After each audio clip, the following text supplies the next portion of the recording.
If you thought the boom of NFTs was going to be a gold mine, you might be in for a surprise. True, there are lots of perks, but there are also scams out there hungry for your money. With scammers on the hunt, you need to make sure you step one step ahead of the masterminds, and the easiest way to do that is by knowing all their tricks. Here are the most common NFT scams to avoid, starting off with fake NFT stores. You'd scoff right now and mutter to yourself how this one's no secret, but you'd be surprised at the number of people who actually fall for fake NFT stores. Scammers usually go to common markets like OpenSea, where they make replicas of fake stores. These sites may seem quite similar to the originals, pulling even the savviest buyers into spending money on worthless fake artwork. So, how then can you protect yourself from becoming a victim of such a sophisticated con? As a first step, you should familiarize yourself with the NFT you want to invest in. Many fake online marketplaces sell pieces for tens of dollars instead of hundreds of thousands that they're really worth. For instance, Ape number 4935 from the Bored Ape Yacht Club collection was listed for sale for $124,188.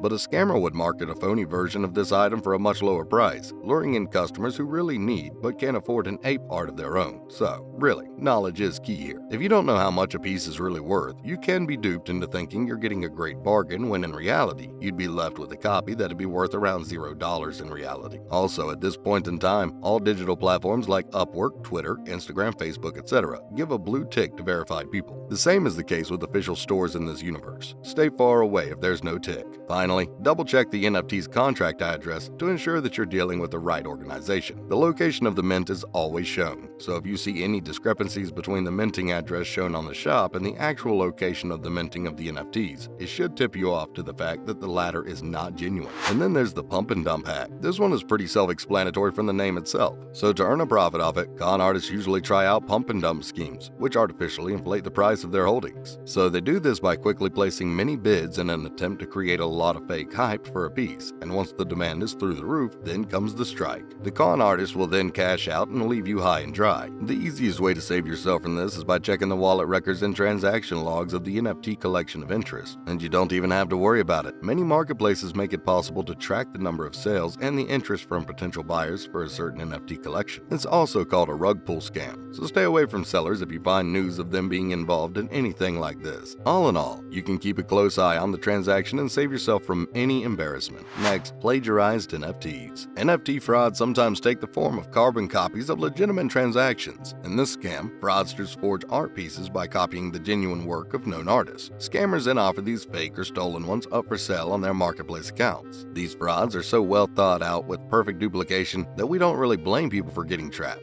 And then, eventually, those who buy these fake paintings realize they've been ripped off and end up whining on a different platform. Also, this is so common that the Dutch digital and animation artist Lois van Barl found 132 versions of her art available to purchase on OpenSea. She was so pissed, and understandably so, that she went ahead and told everyone how they're not hers. Lois continued by saying that the platforms are to blame here because they don't really react to such duplicate concerns. She also added that she isn't minting any of her work as NFTs, so don't buy fake prototypes.